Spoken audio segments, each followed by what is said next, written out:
Welcome to Monday and welcome to Monday, March 2nd, 2026. After a catastrophic truck crash, trust Grant Lawson of the law firm for truck safety, board certified, nationally recognized with millions recovered, and relentless advocacy for your justice. Visit truckaccidents.com today. Well, 2 storm systems will traverse the western United States this week, and we're going to see both of these systems, if you put them together, going to bring beneficial moisture for some. Is this going to end up being a real big blockbuster storm this week? No, but you put the two together, there'll be some areas that will do quite well, especially portions of Wyoming, northern Utah, eastern Idaho, and far northern Colorado. It's kind of a small area. Would like to see it bigger, but it's better than nothing. So hopefully this start of March is a signal of more to come. We're going to see a mix of rain, snow, and yes, thunder. This time of year, you do start to throw thunderstorms into the mix a little bit more, as at least with this first system, and to some extent the second system, there's not much cold air available with these systems that come in, but cold air is looking more and more likely next week, especially around Tuesday, Wednesday, and Thursday next week. Could be much colder. We'll show you that here in a minute. Lots of great shots of the moon, as you saw there on the opening slide, across the region with that bright moon coming on out, pushing in high cirrus stratus clouds ahead of that Pacific moisture, making it really quite nice and easy for moon bows to form. So some beautiful shots across the region, from the Great Basin to down into Arizona and into a scene that doesn't look like early March at Tongue River Reservoir, Wyoming. But look at those calm waters. No ripple on the water. Where's the wind? Nobody missing it this weekend, that's for sure. There's a nice shot of some lenticular clouds from the Bighorns to southeastern Wyoming and all across the region, as upper level winds aloft beginning to increase and moisture increasing across the region. We should be able to see some of the mountains of the region picking up some good snow this week. Good moisture content. The snow depths may not be really impressive, but the water content will be. Those beautiful blue skies that you get this time of year as that sun angle climbs higher, making for some really pretty scenes across the area. Looks like some mare's tail with those cirrus clouds there in Spearfish, South Dakota over the weekend. Here's system number 1. The upper level low is right here. There is a lot of good moisture coming out ahead of it, producing some showers overnight across portions of the Intermountain West. Here's storm number 2, quickly on its heels, and that's what's going to come in here with storm number 2 later in the week.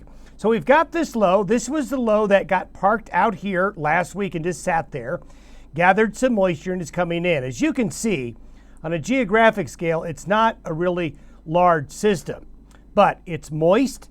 It's got some things going for it. So as it slides eastward today, tomorrow, and into Wednesday, by Wednesday morning, it'll weaken somewhat as it moves across northeast Colorado into Nebraska, with the kicker low coming in behind it. Now notice there's more color here with this low. There's more in the way of colder air coming in with it, and a bit more energy and a bit of a larger system. And then it gets a little bit convoluted as this low will drop into the Great Basin later on this week. So we're going to break this up like we do a lot of times. We've got 2 rounds of precipitation and weather. Round number 1 will bring precipitation between today and especially for a lot of you tomorrow into early tomorrow evening before it clears out by Wednesday morning. So you can see along the path of the low, northern Utah, southwestern Wyoming, southeast Idaho, then the I-80 corridor, the central and southern counties of Wyoming, and far northwest Colorado, with some showers into the panhandle of Nebraska will develop. We're also going to have some showers and thunderstorms breaking out here across the southern plains. So this is system number 1. Yes, the green shading means thunderstorms are going to be a possibility in those green shaded areas, nothing severe, but that's something that especially next week and with this second storm, this part of the U.S. will start to see their first salvos of severe weather for the season.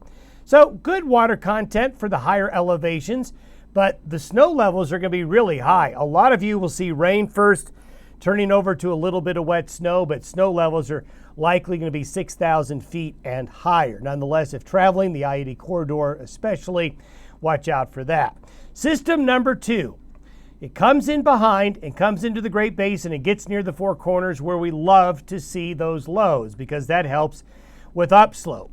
Unfortunately, though, as you'll see here on the next slide, instead of it becoming a Four Corners low that jumps the divide and reforms and brings prolonged upslope to the eastern areas of the I-25 corridor, while this is going to bring another impressive salvo of moisture into the region, it's not going to end up being that big March storm, at least not this one, because it gets sheared. See how the system shears apart with one low going north and the other low backtracking all the way into Southern California. We would like to see this system cut off and go more out into the plains. Now, I will say this model solution may be a little bit too extreme on the split. So there may be more energy holding together into northeastern and eastern Colorado late Friday into Friday night. So that's still going to be a possibility. That being said, the shearing, even with the shearing of the low, it's going to bring another round of good moisture. Looks like another good, you can see that these areas here get hit twice. So you put the two together, and that's going to be very good for a lot of Wyoming, Utah, and Idaho. Also, could see some nice precipitation come out here in the Dakotas into Nebraska, then the southern plains with showers and thunderstorms. Unfortunately, since the system is shearing, the precipitation chances aren't as good in eastern Colorado and western Kansas, although there may be more here with the second system than what the models are showing. So, not the perfect storm, not the big blockbuster early March storms that we sometimes get, but it's better than where we've been. So we'll be grateful that we have these two systems coming in. And as you can see, the good part is central, southwestern Wyoming, the small area that's really, really dry. Some of you are going to benefit quite well from this system, both systems, when you put them together. So when these systems are put together, you're going to see precipitation like this with wave number 2, mainly coming Thursday into Thursday night and early Friday. This is the snowfall with the second system coming through. Then as we get into early next week, that upper level low that gets stuck in the southwestern United States gets reattached to the main jet stream flow. Colder winds aloft come in. We still have the high here in the eastern Pacific, so that's going to keep systems wanting to come through the western United States. The key is how cold and how moist are they going to be? And can we get one of these to slow down? Slow down, not shear apart, and bring upslope winds into areas that would really feed the deeper moisture that you need with these early spring storm systems. There will be a good slug of moisture coming in with this and a good slug of cold. This is completely reasonable. I don't think this is something that is unreasonable in terms of the way the weather pattern is. So by Tuesday, Wednesday, and Thursday of next week, we could see a pretty good shot of much colder air come into the west, pulling up that warm air, and that's why we're talking severe weather season gets started in this part of the country here. So it's March. Things should get more busy, and they certainly are. Don't forget our regional travel forecast. We will have travel concerns this week. Have yourself a good Monday. We'll see you tomorrow.